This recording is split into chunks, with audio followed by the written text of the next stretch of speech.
Il y a une créature dans votre Bible qui crache le feu par la gueule et souffle la fumée par les naseaux. Un dragon.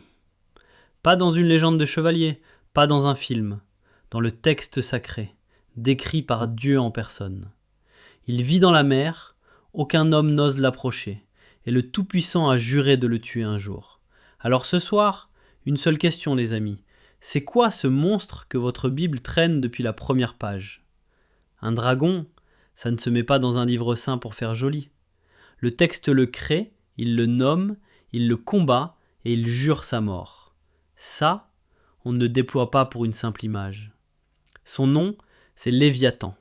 Allez le lire dans le livre de Job, tout à la fin, au moment où Dieu lui-même prend la parole. Écoutez comment il décrit sa propre créature. Des flammes jaillissent de sa bouche. Une fumée sort de ses narines, comme d'une chaudière qui bout. Son souffle allume les charbons.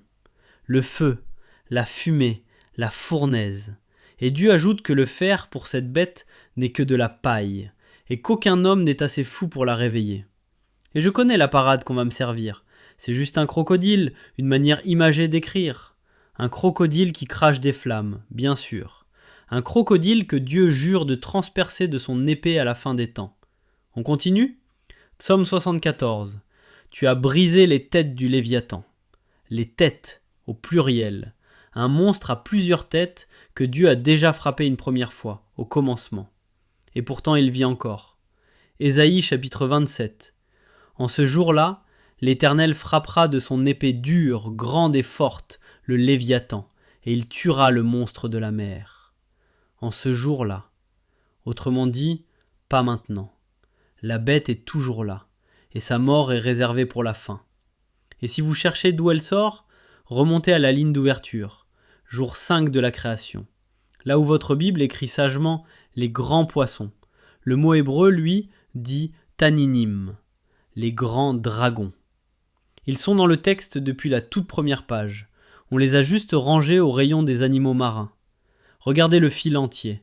Un dragon créé au premier jour. Des têtes déjà fracassées, mais une bête bien vivante. Une épée que Dieu garde pour la fin. On a baissé le volume, on a changé le monstre en crocodile et les dragons en poisson pour que vous tourniez la page sans sursauter. Mais le texte, lui, n'a rien oublié. Alors la question du début tient toujours. C'est quoi ce monstre que votre Bible traîne depuis la première page ?